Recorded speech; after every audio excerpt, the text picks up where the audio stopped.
Good morning.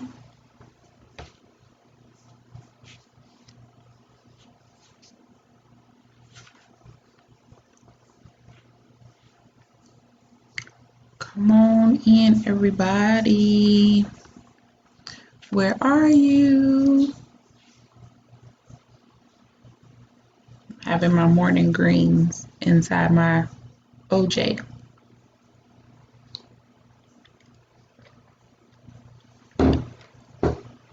Supposed to help boost your immune system. So here we are. Come on in the room, somebody, so we can get started. I'll tag a few of you.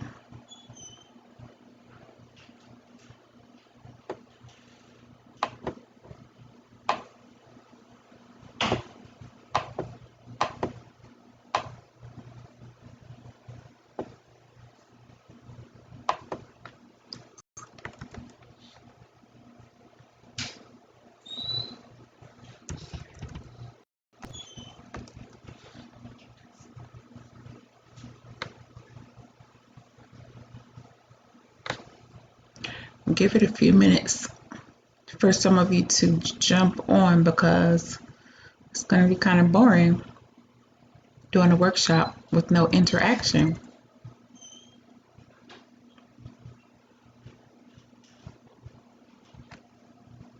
However, I will, and then you guys can jump on later if you want.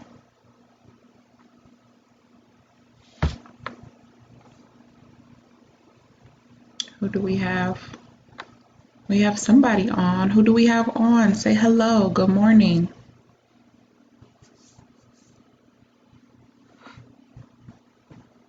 Okay. Or not.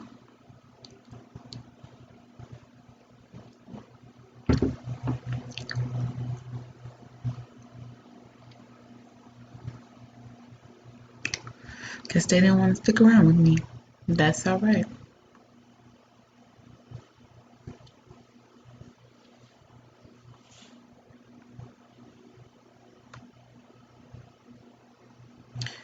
So this workshop is going to be presented in 3 parts because it's a lot of content, and it will take us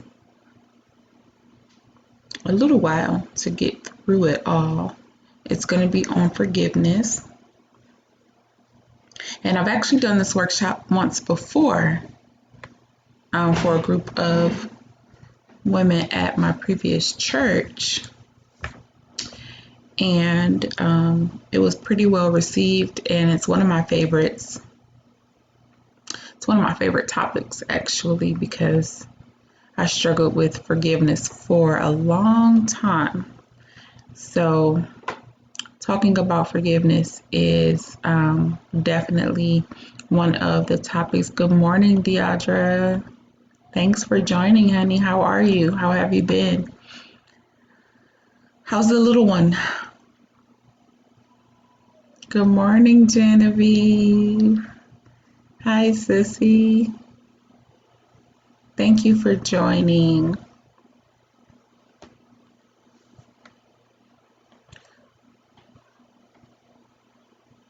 So one of the things that I was just saying is that this particular workshop is going to be held in 3 parts because, oh, I'm good, Deidre. I'm really, really good, actually.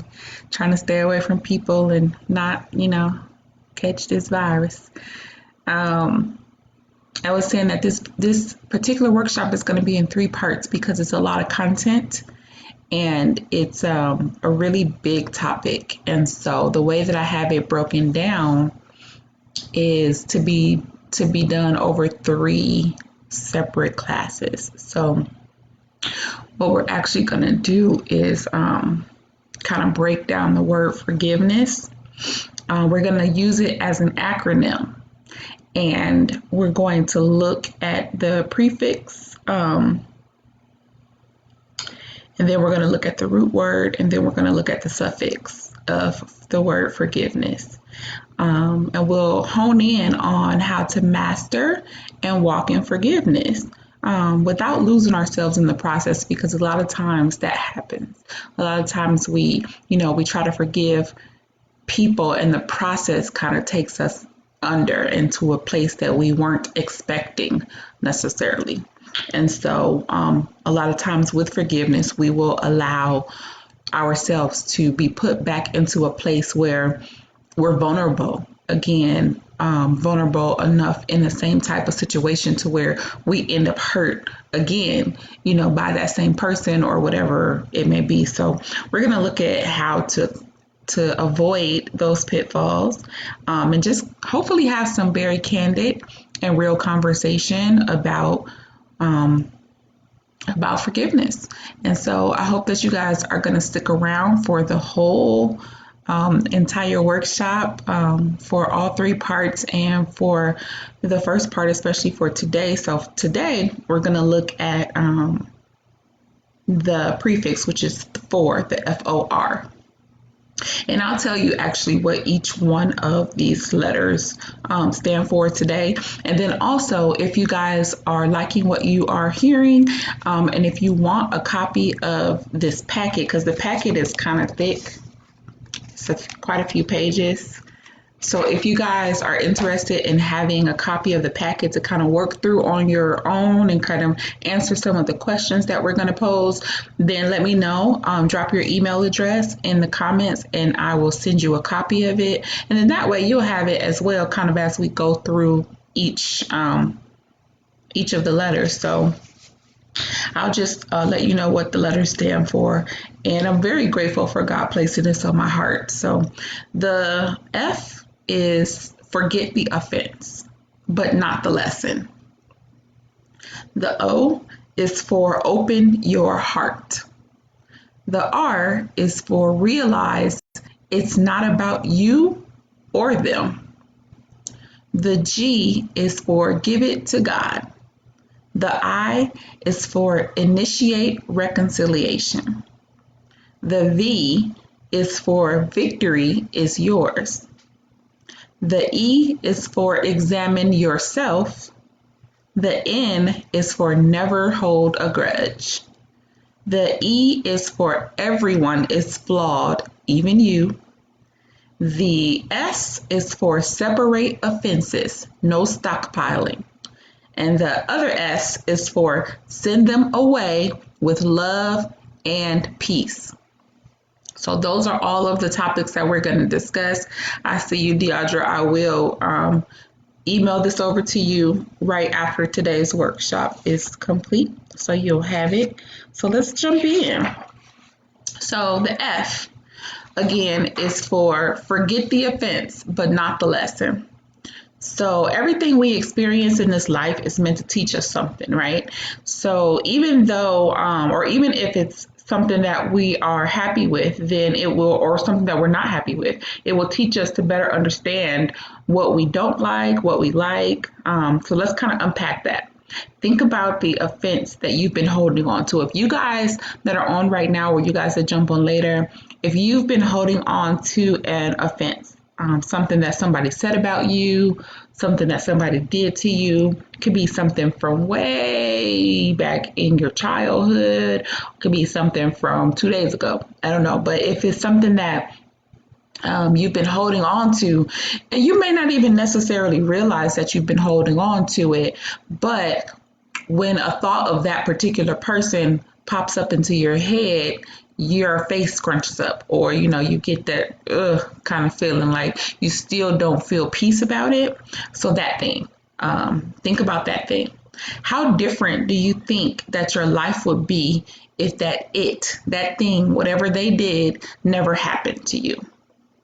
I would like for you guys to participate and comment, because I have a lot of questions throughout this workshop. So definitely it's interactive. I wish that you guys were able to be actually on the screen with me. I don't know how to make that happen. I'm still learning this whole video thing. Oh, it has something that says open live questions editor. I don't even know what that is. Let's see.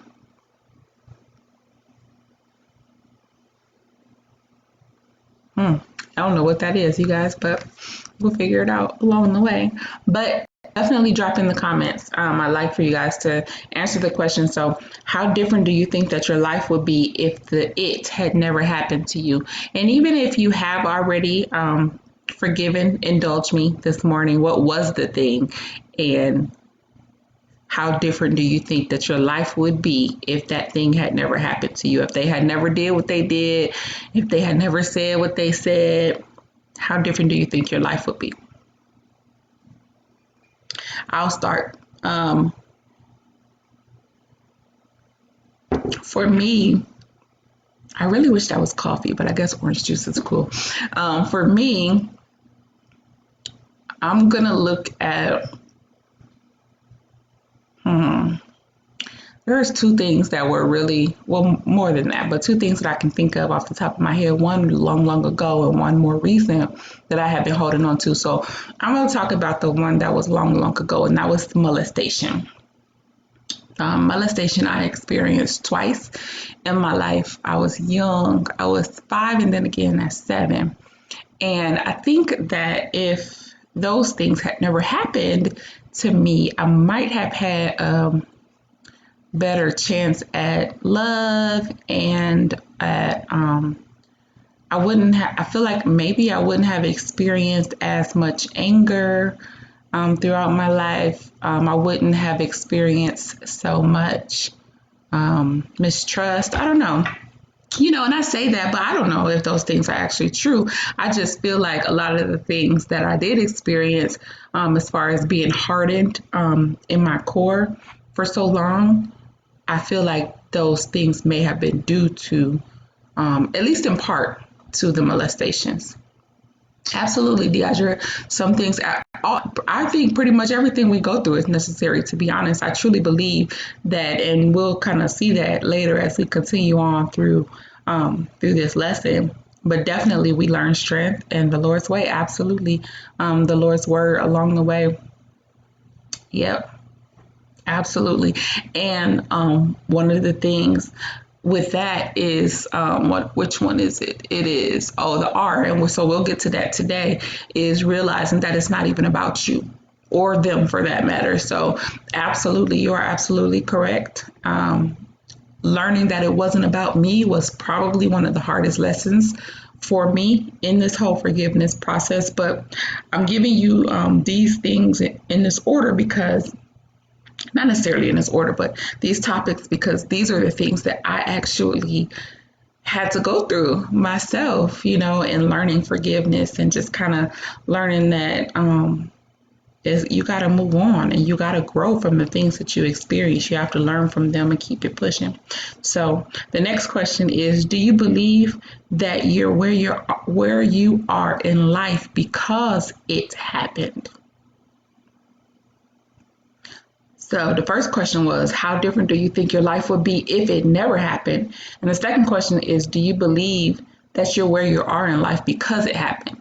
A lot of times, what I've noticed is that people who hold on to things, they blame others for all of the subsequent things that happen in their lives. So, like they can't get a good job or they can't, whatever it is, because that thing happened or that person did whatever they did or said whatever they said. And so now their whole world, their whole life has been sabotaged.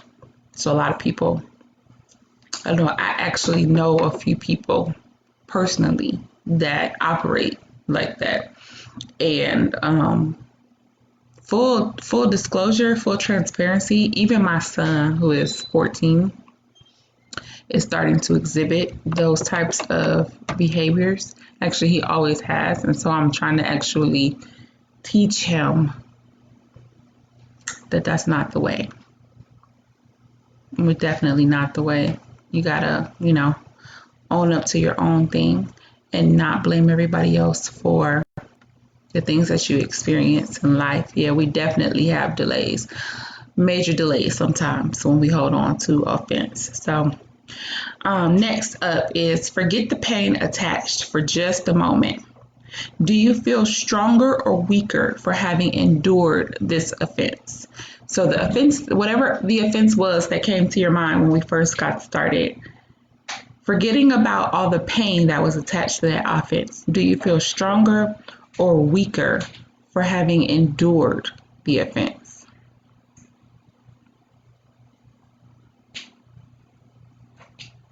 I think for me personally, Genevieve, I sure would love to get some reaction from you on this topic. Um, I think for me, I'm stronger for sure.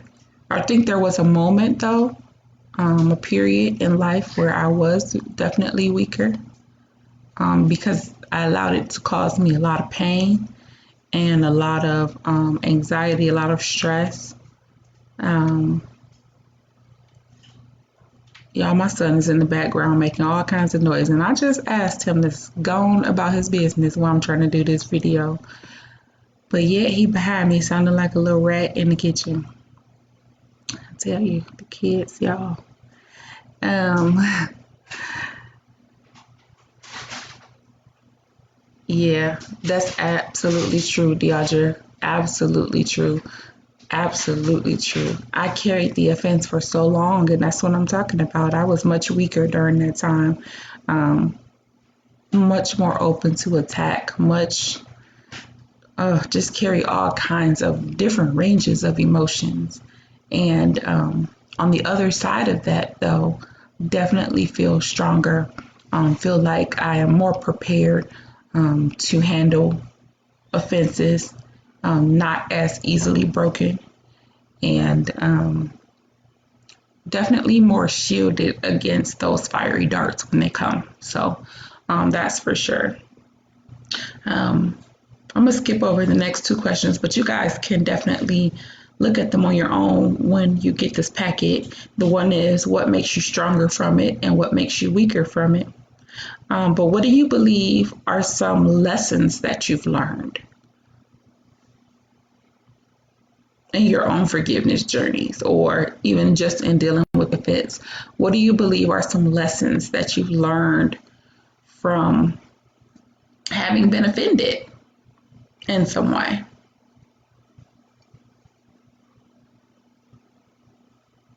I'm going to slow down and give you guys time to answer the questions because, again, this is interactive. And while you're answering that question, you can actually also answer the next one, which is what is the value in the lesson? So, what do you believe are some lessons that you've learned, and what is the value in the lesson?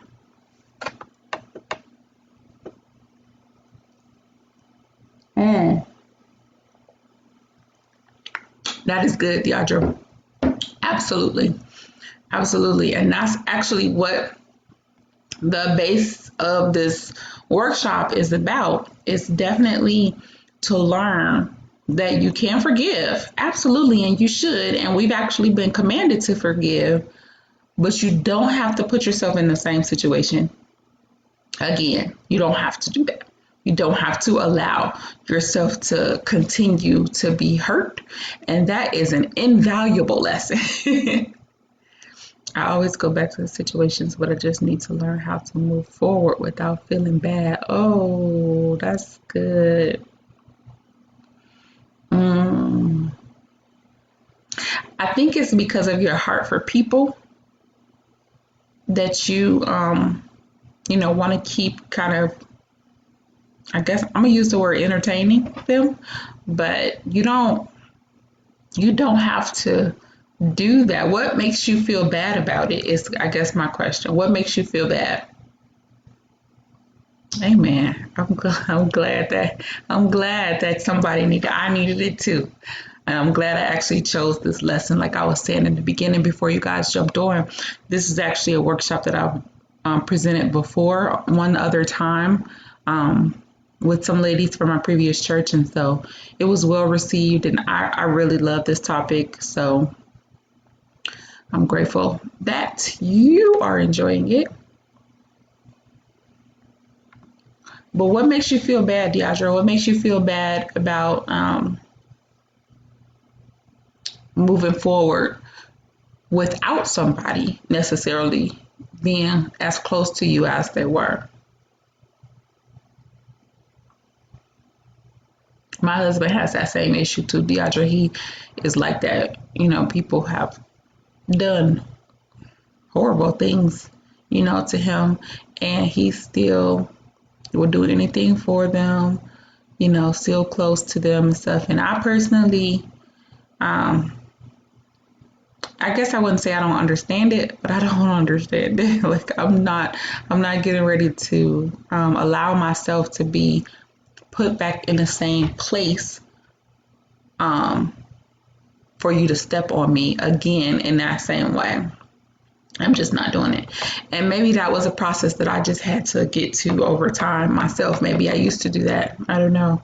I know you. Yeah, I know. It had to be your heart. Um, yeah, see, and that's huge. Like you can't carry the guilt of a thing either, because if somebody offends you, it's not necessarily something that you did to them. Most of the time it's their own personal issue. They have their own personal issues that they're dealing with, and they're taking it out on you.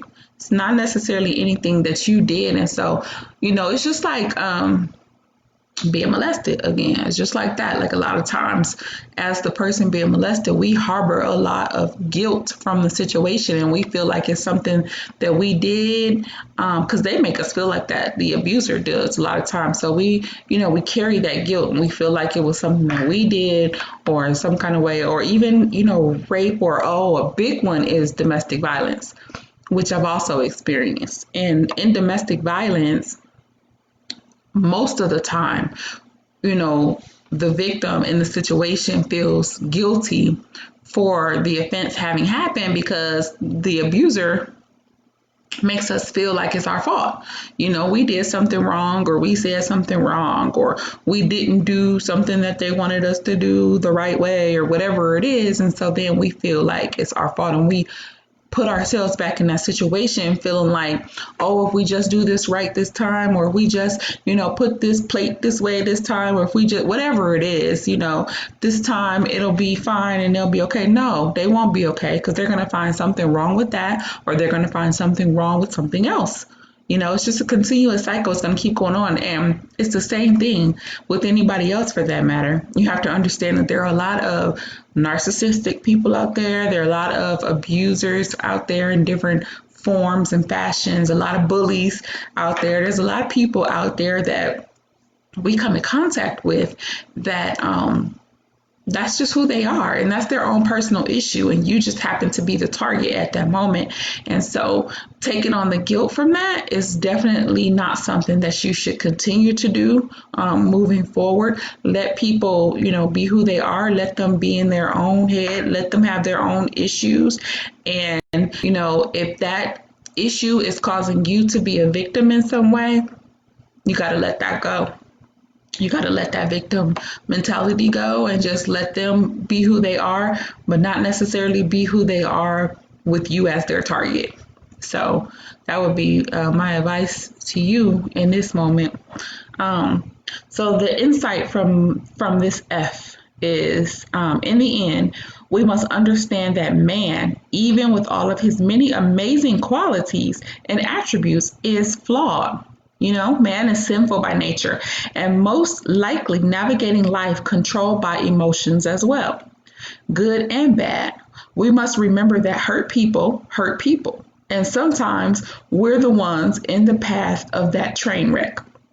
Sometimes it's a byproduct of their own demons, and sometimes it's completely intentional. Either way, your experience from it can only affect you in the way that you allow it to. Consider Romans 5:3-5 for those who have a personal relationship with Christ. For those who do not, I invite you to consider him, in that he gives you strength when you are weak. However, if not, understand that you have the power to determine how deeply something affects you. Do not give anyone more control over you than you have over yourself. And so, Deidre, that is actually, when we put ourselves in that victim space, and we keep allowing somebody to have that control over us, that's what we're doing. We're giving them more control over us than we have over ourselves. And how that just doesn't make sense, right? It just doesn't make sense. And so that is to wrap up the F. Again, the F stands for forget the offense, but not the lesson. So definitely hold on to the lesson that you're being taught, but don't continue to walk in offense. So let's look at the O. The O is open your heart. This was rough for me because I went through a point where I felt like I didn't even have a heart. So opening my heart was a really tough lesson for me. So once you have decided that you will be the one with the control over your emotional state and have understood that all of us are flawed in our own ways, you can open your heart up to have more compassion for the person who hurt you. Do you realize that carrying stress causes actual health problems, some of which may lead to death? Some of those physical ailments include headaches, chest pains, depression, suicidal ideations or attempts, high blood pressure, joint pain, insomnia. A lot of the things that we experience naturally come from that spiritual attack of harboring unforgiveness and just the stress that comes from whatever the offense was. The Bible calls it the breastplate of righteousness because it is meant to protect your core, your heart. This is worn by displaying equity of character, by being compassionate, just, and decent to all people, including those who have wronged you. So, let me ask this question. What satisfaction is derived from holding on to pain? What satisfaction do you feel like you get from holding on to pain that has been caused by somebody else? I know it sounds like a stupid question, but a lot of times people feel some sense of comfort, I guess. I think a lot of times people feel some sense of protection. And you know how they say people put up a wall after they've been hurt or whatever. I think that's some sense of protection, like a tower for them of protection. And I think that that's the satisfaction that a lot of people derive from holding on to pain. What do you think?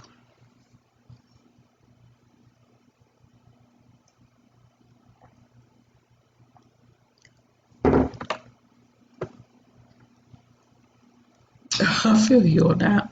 I've had those groaning prayer moments for sure, for sure. But I think that that satisfaction is false. I think when because I've been through that as well. I've been that person holding up those walls, and so. But I think that that's just false. I think that it's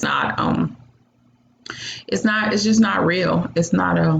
It's something that we've created as a defense mechanism, but it's an illusion, And so I think that there is no real satisfaction from it. So secondary to that is what satisfaction is derived from revenge.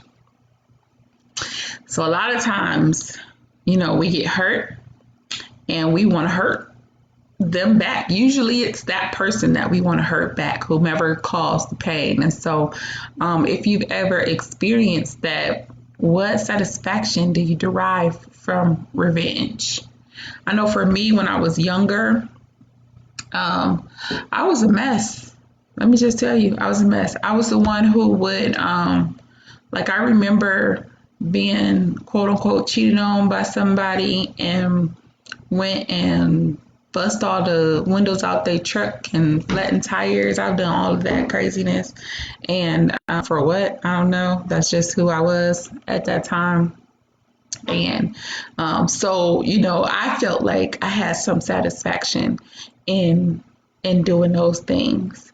and it made me feel good, and now they got to pay for their stuff, and so now they hurting like I hurt, and blah blah blah, and it's so silly. It's so silly and so immature, and I just think that revenge is stupid. I do. I know it feels like you might feel some sense of satisfaction in that moment, but it's really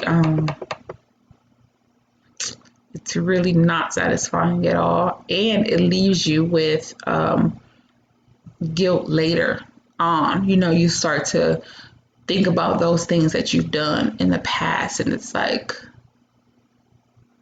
why in the world would I have done that? There was one situation where I was really young. I was probably, I don't know, like 19, something like that. And there was this guy who was a local crackhead. He had broken into my friend's car and stole some change and some different stuff out of her car. And so I took it upon myself to exact revenge upon him and chased him through the whole city, literally. Literally. Like I was jumping rooftops and all kinds of stuff to chase this man down. And when we finally found him, I ended up hurting him pretty bad and beat him with the same tire iron that he broke into her car with. And it was something that had a traumatic, it weighed traumatically on me for many years after that, especially once I came into Christ, because I had never let go of that situation and what I did to that man. And so it was really hard for me to forgive myself for exacting revenge upon somebody who actually didn't even do anything to me personally. It wasn't even me. It was my friend. It was my friend's, property. But, that was my best friend at the time and blah, blah, blah. And here I am thinking that, I'm the baddest, whatever. And so, it doesn't make sense. It just doesn't make sense. I could have killed somebody for what? For breaking into a car. Like, it's just stupid. And so revenge is just stupid, period. It's just stupid. And the Bible tells us that God is our avenger. We don't even have to avenge ourselves, and in these times where we are walking in Christ, we still, I believe, one of our first few thoughts is to get revenge sometimes on the person who wronged us in some form or fashion. And it's not Christ-like. It's just not. And so if you want to become more like Christ and you want to continue on this Christian walk and chasing after Christ, then revenge is definitely not something that you want to walk in. And so even after revenge, the pain is still there because the act was still committed. Like whatever they did, it still, happened. And then whatever you may have done, you did. So only now, after your temporary moment of feeling justified has passed, you have in turn caused more pain. So who wins? Nobody wins because the hurt wins. The hurt continues to perpetuate. And so why? Because now that you've hurt them back, now they want to hurt you again. So why? Think about it like gang war, for instance. Somebody kills somebody of a rival gang, they retaliate. Now the original gang is hot again. Now they want to retaliate again. And it just keeps going back and forth. It's just a perpetual cycle of hurt, and it doesn't make any sense at all.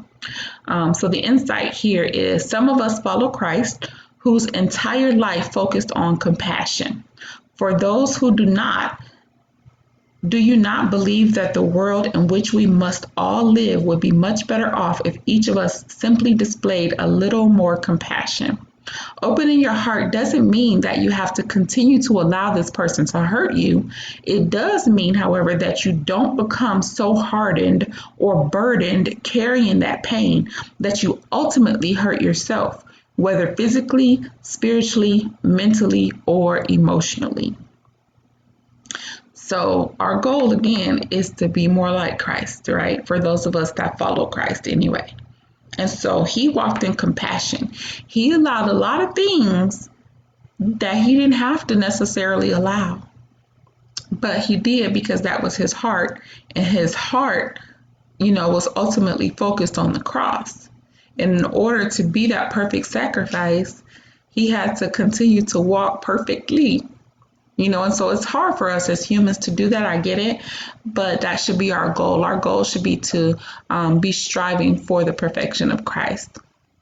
And so that's my encouragement on that one. So open your heart to the person, have some compassion, understanding that they are likely going through their own problems. They have their own issues, they have their own demons that they're dealing with, and we have to kind of understand it. And that's no excuse for them to then project those things onto us. However, it does happen, and we have to understand that people are in their own space at their own time dealing with their own hangups.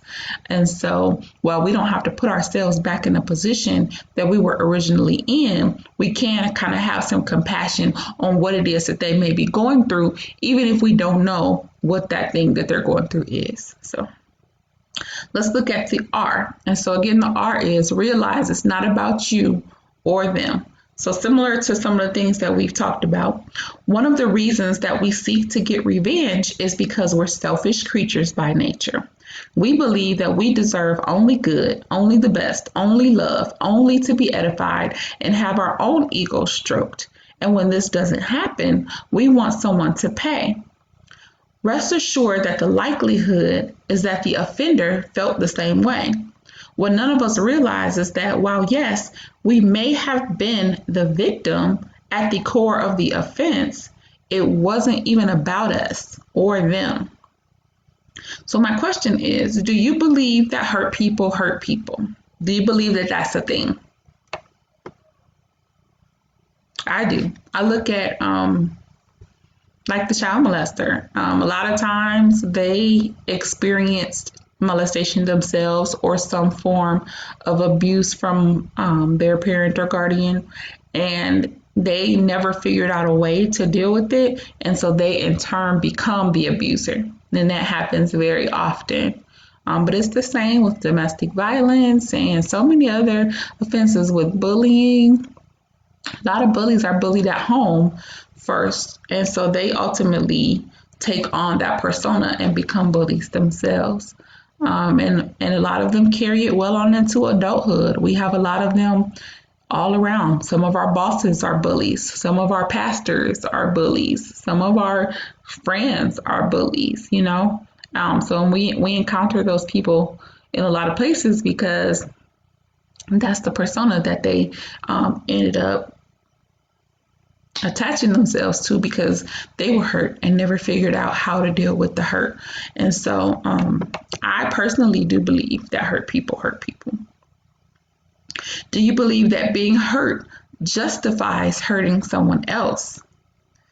What do you think? Do you believe that being hurt justifies hurting someone else?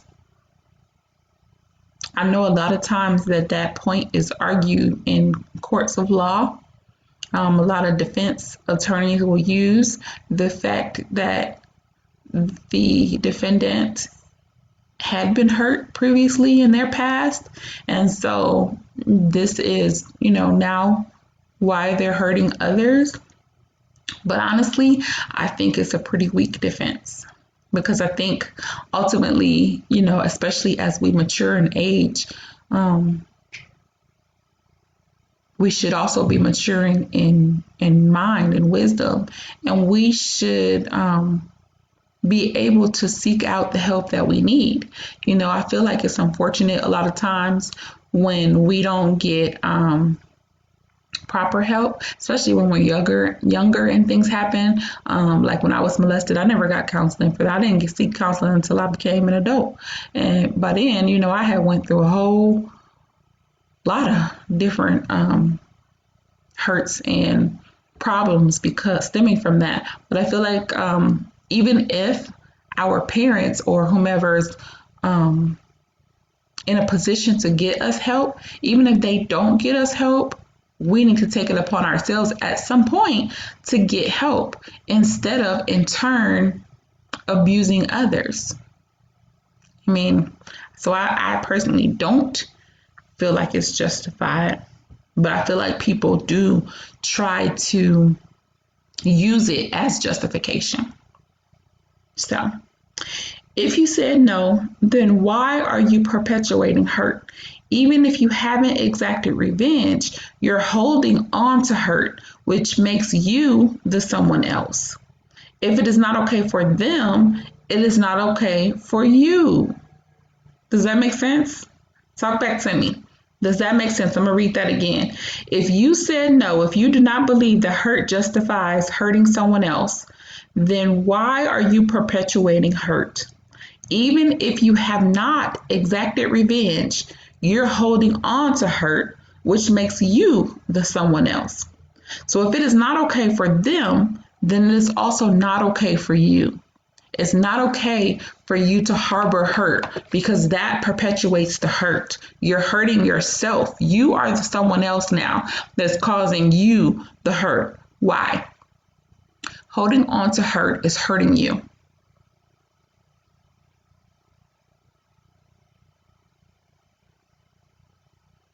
So the insight here, your healing journey is meant to help someone else. It's to show the next person that hope is still alive, that pain does not have to win, that cycles can be broken, that compassion and love can overpower any tragedy, that we are much stronger than we think, that we do not have to allow our emotions to control our reactions and trajectory in this world, that we can be propelled by decency, honor, love, and peace. The person who offended you may never apologize. However, drinking the poison yourself and expecting them to die will never work in your favor. Release them and recover you. I love you guys. That is the end of today's workshop, which we are covering forgiveness. This is L.I.L.A.C Women's Global Ministry. Our Healed and Whole workshops are back. We are live and doing them virtually, so I definitely invite you in. I invite you to join our ministry group. Even if you feel like Christ is not your thing, that's okay. We still welcome you here in this group, because our goal here as ladies influencing life-altering change is to help you become healed and whole. So I love you guys. Tune in next Saturday where we will cover the root word of forgiveness, which is give. We covered the F-O-R today. We're going to cover give next week, and then the following week we'll cover the MESS of forgiveness. So I'm looking forward to talking with you guys again. Please invite somebody out that you think may benefit from this group or this topic. Have them join in next Saturday morning at 10 a.m. We'll be right here, and I look forward to it. If you guys have any questions or comments along the way, please put them in the comments section so that I can address them throughout the week. We can continue this conversation through the comments throughout the week. Absolutely. So don't hesitate to do that. All right. I love you guys. Have a wonderful Saturday. Stay safe, stay inside, and love on one another. Create some change today. Bye-bye.